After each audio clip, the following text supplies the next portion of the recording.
રાજકોટ જિલ્લાના ધોરાજી પંથકમાં કમોસમી વરસાદ અને માવઠાને લઈને ખેડૂતોમાં મોંમાં આવેલો કોળિયો છીનવાઈ ગયો અને પાકોને ભારે નુકસાની કુદરતી આફત સામે ખેડૂતો લાચાર બન્યા છે। છેલ્લા ઘણા વર્ષોથી કુદરતી આફતો જેવી કે માવઠા અને કમોસમી વરસાદ અને વાવાઝોડાના કારણે સૌરાષ્ટ્ર ગુજરાતમાં જનજીવન અસ્તવ્યસ્ત થઈ ગયું છે અને ખેડૂતો સારી અપેક્ષાને આશા સાથે મોંઘા ભાવના બિયારણો જંતુનાશક દવાઓ નાખે એ પોતાના ખેતરમાં કપાસ, મગફળી, ઘઉં, તલ, અડદ જેવા પાકોનું વાવેતર કરવામાં આવેલ છે, પણ કુદરતની આ મંજૂર ન હોય અને ખેડૂતોના મોંમાં આવેલો કોળિયો છીનવાઈ જાય છે।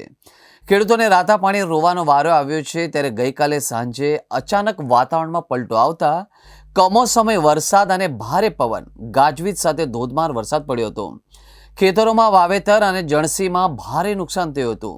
હાલ ઘઉંનો માર્કેટિંગ યાર્ડમાં પોષણક્ષમ ભાવ નથી મળી રહ્યો, તેથી ઘણા ખેડૂતોએ પોતાની જણસ ખેતરમાં પડી હોય અને આ કમોસમીનો માર ખેડૂતોને નુકસાની રૂપે વેઠવી પડી રહ્યો છે અને જણસી પલળી જવાથી ખેડૂતોના પેટ પર પાટું લાગ્યું હતું અને હર હંમેશની જેમ જગતનો તાજ ચિંતિત બન્યો છે અને સરકાર પાસે વળતર ચૂકાય તેવી આશા રાખીને બેઠો છે।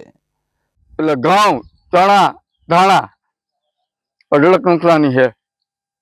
ઘઉંમાં કેવી નુકસાની આવે છે અત્યારે? વીઘે 5-6 હજાર નો ખર્ચો હોય અને ઉતારો કેવો આવશે? ઉતારો ધૂળી ભેગી આવશે, એમાં શું ઉતારાનું કહેવાનું? સરકાર પાસે શું અપેક્ષા છે?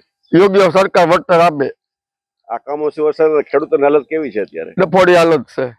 ધોરાજીના રહેવાસી, ફરેણી રોડ ઉપર અમારી જમીન છે, 10 વીઘાના ઘઉં વાવેલા છે। એ કાલે વાવાઝોડાને વરસાદથી ઢરીને નીચે પડી ગયા છે। હવે એ હાથમાં આવે 50%, તો અમને સરકાર વળતર આપવા વિનંતી કરી। કેટલો ખર્ચો કરેલો હોય છે? ખર્ચો 5000 વીઘે 5-6 હજાર નો ખર્ચો કરેલો છે।